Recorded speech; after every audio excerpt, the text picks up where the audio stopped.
arrested for the second time, you had yet another Disney starlet come out with a video where, despite the fact that she's 20 years old, she's made to look and sound like a little girl. She's sitting in an overtly pink bedroom, just like the one, by the way, in True Detective Season 3, which is an HBO show that has delved into and referenced elite child trafficking rings in depth for at least 3 seasons. And she's sitting in this little girl's pink bedroom, and it's filled with toys and stuffed animals, and of course you have butterflies all over the wall because they always have to have that metamorphosis symbolism. But in this little girl's pink bedroom that she's hanging out in, there's also a neon outline of a naked woman, the likes of which you'd probably find in a strip club. And in one shot, she's even in a straitjacket in a room covered in black and white pictures of a child growing up from a baby, presumably her, and she's booty dancing with a bunch of middle-aged men in suits.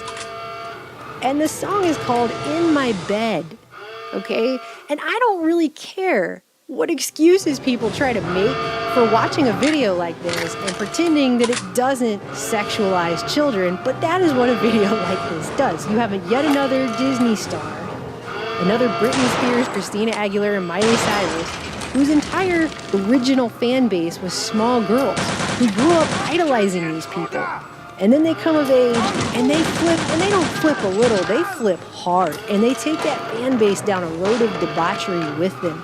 And you see this again and again, and just to prove that point, 5 days after Epstein was arrested, Miley Cyrus came back out with a new claim now that virginity is a social construct now. Because everything's going to be a social construct now, because if you can say something's a social construct, then you can tear it down, and that's the whole point. The moral fabric is being torn asunder. That's what's going on in our society, and it's happening faster and faster as we head towards this technological singularity that's supposed to change everybody. That's the point. It's a tearing down and a rebuilding, and that's what's going on. A few weeks after that, you had Alan Dershowitz come out, who's also totally implicated in all this, as far as I've seen, and he's defending his 1997 op-ed, suggesting that the age of consent should be lowered.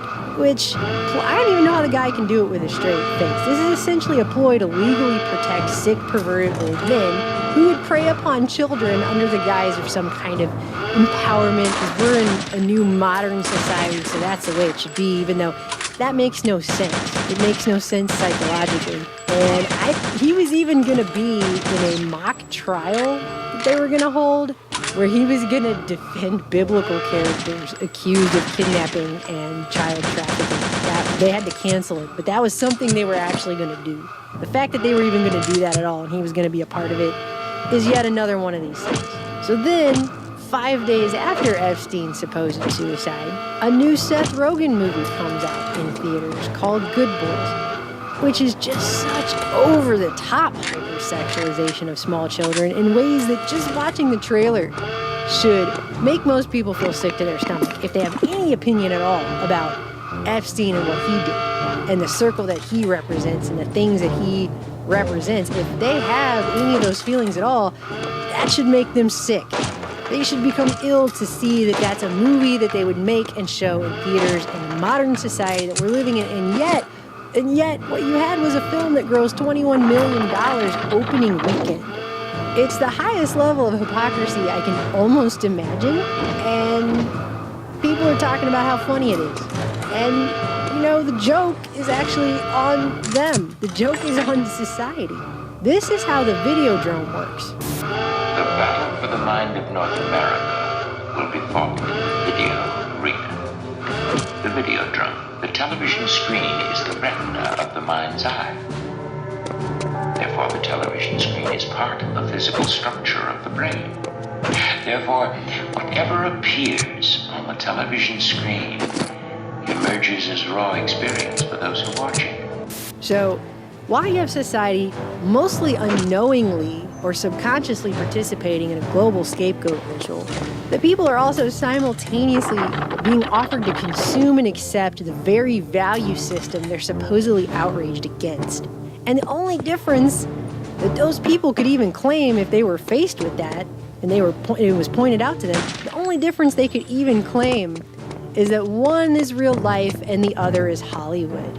But again, For all intents and purposes, in the world of the people whose religion is based around these kinds of mass rituals, this kind of sympathetic magic, an image or an idol is meant to stand in as the same thing. To them, it's not a difference. That's not a difference to them. So what they see is a society that actually welcomes and accepts and pays to become a part of the same kind of behavior they're supposedly outraging against. It's a sick joke. It really is.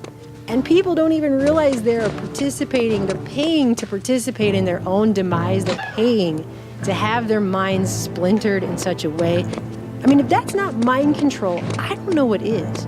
Meanwhile, you have Teen Vogue. All summer we've seen out of Teen Vogue is things like how to have anal sex, how sex magic can help you manifest your best self. This is a magazine that's historically been read by 12-year-old girls.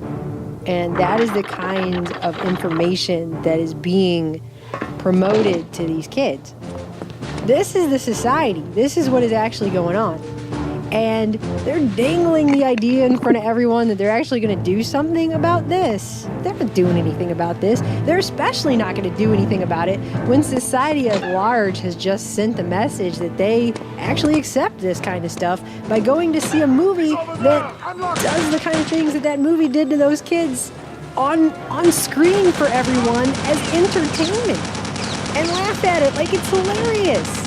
And the argument being made that it's different if I go watch this movie versus how I really feel in real life, that's a joke. You either have a value system or you don't. So society can act all day outraged and then turn around and spend $21 million to go watch a Hollywood movie that promotes the same exact thing. Do you see what I'm saying? It's sending a message of consent. That's what it does. There's no difference in the eyes of these people between an idol and the thing the idol represents. That's how idolatry works. So there's no difference to them. There's no difference to them between these two things. Do you see what I'm saying?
Get him!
Station report. Framguard Station, what is happening?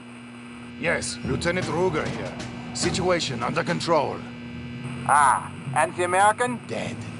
Excellent. Village Guard Station out.